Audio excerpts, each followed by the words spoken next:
Lesson 2.4 Important People. As a student journalist, it's important for you to know some of the key figures who have helped blaze the trail ahead of you. In this lesson, we're going to take a rapid fire look at some of the names in journalism history that you should know. This is really just an overview, and again, to earn the true journalism ninja warrior level status, you'd want to research on your own and find out more about these journalism greats. We're going to run through them really quickly, so you might want to pause and take notes as we go so that you can remember all of these people and why they are important. You ready? Here we go. Now, you should remember this guy from earlier lessons, Johannes Gutenberg, who in the 1400s invented the printing press you see here. You should have this down by now, so let's move on to our next one. This should be another face fairly familiar to you, Benjamin Franklin, who, if you're a big flashy spender, you might recognize from the $100 bill. Even when it comes to journalism, P. Diddy is right. It's all about the Benjamins. Okay, sorry about that. Benjamin Franklin published and printed the Pennsylvania Gazette, one of the earliest newspapers in colonial America. He, along with Thomas Paine and other early journalists, who were also forefathers of our country, published several articles and pamphlets that influenced the early inhabitants of America towards independence from England. Like you, Franklin began his journalism career when he was only a teenager, when he secretly wrote a regular column promoting free speech under the pen name Miss Silence Dogood. One of the earliest African American journalists, after risking everything to escape life as a slave, Frederick Douglass, this man here, led the movement to abolish slavery in America, in part by publishing a newspaper called the North Star. His writings and publications ultimately helped lead to the passage of the 14th Amendment, which made slavery illegal in America. You may remember this man, William Randolph Hearst, from our earlier lessons, one of the men largely responsible for the beginning of what we call yellow journalism.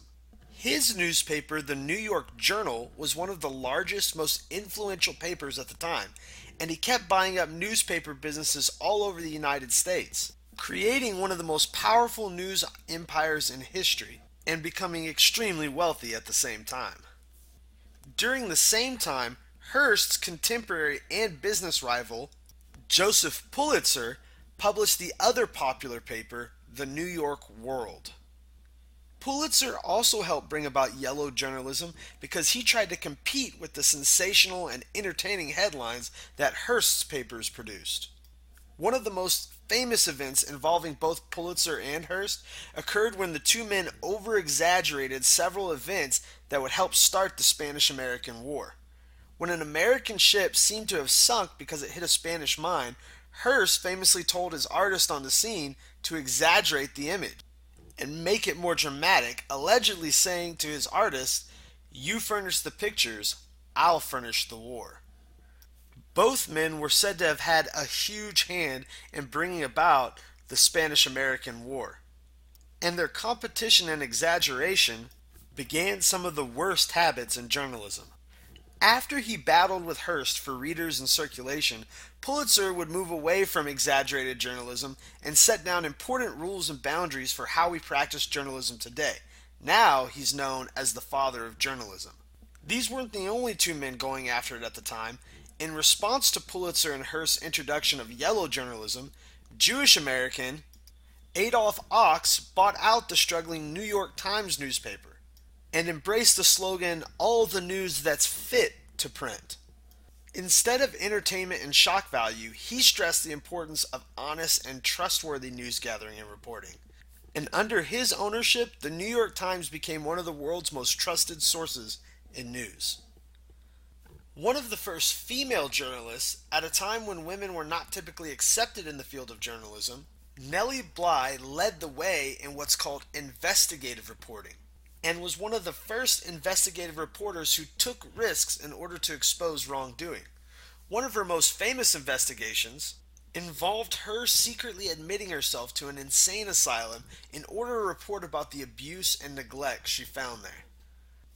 Journalist and radio broadcaster Dorothy Thompson, often called the First Lady of American journalism, was recognized by Time magazine in 1939 as the second most influential woman in America, next to the First Lady Eleanor Roosevelt.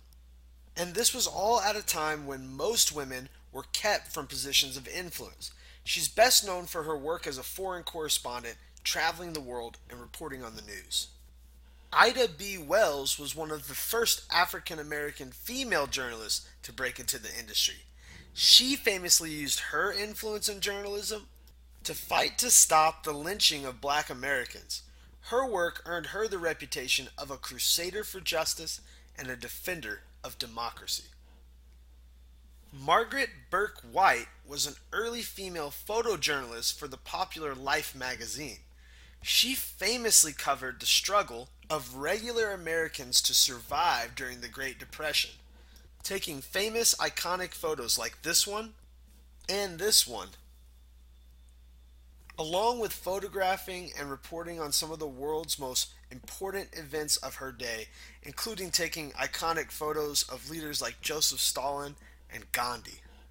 Probably the most famous war correspondent in history, Ernie Pyle was one of the first journalists who went into battle zones to report on what combat was like during wartime. He spent time telling stories from the front lines during World War II to help common people understand for the first time what war was like. In fact, while he was embedded with troops in a combat zone, he was killed in battle. A famous broadcast journalist who got his start in radio but would later appear on millions of Americans' televisions weekly, Edward R. Murrow was one of the first to bring serious news to the TV screen. He is most well known for his challenging of Senator Joseph McCarthy and McCarthy's House of Un-American Activity Committee, which falsely accused hundreds of Americans of being communist spies. Murrow continued to point out McCarthy's false witch hunt despite pressures and accusations he received himself. Murrow signed off each night's broadcast with the phrase, "Good night and good luck," which is also the name of an award-winning film about his life and his battle with Senator McCarthy. Bob Woodward and Carl Bernstein were the first to report on one of the most famous news stories in American history. President Richard Nixon was found to be behind several men breaking into his political opponents' offices to steal vital information to help him keep his office. Woodward and Bernstein discovered and pressured an unnamed White House source to admit to the truth. As impressive was that their editor, Ben Bradlee, allowed them to print the story without naming their source so they could protect him. This is one of the first times that an anonymous source was used in a major news story. Known as the most trusted man in America, University of Texas graduate Walter Cronkite anchored the CBS Evening News, where he joined families across the nation through television on a nightly basis, reporting the day's news. His loyal viewers saw him report on many of the most significant events in American history, including the assassination of then-President John F. Kennedy. Let's take a look. Meeting there. From Dallas, Texas, the flash, apparently official, President Kennedy died at 1 p.m. Central Standard Time, 2 o'clock Eastern Standard Time, some 38 minutes ago.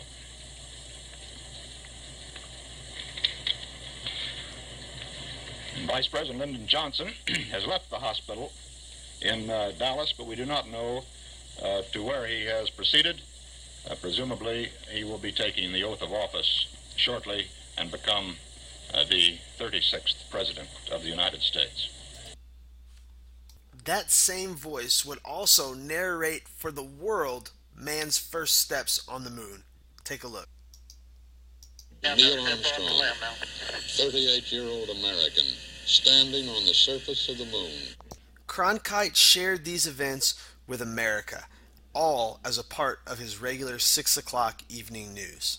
Another graduate of the University of Texas and a product of Texas high school journalism, Dan Rather anchored the CBS Evening News after Walter Cronkite, also becoming a household name that people trusted for their news. He also helped create one of the most popular investigative reporting TV news shows, 60 Minutes, where he provided in-depth information on the news of the week.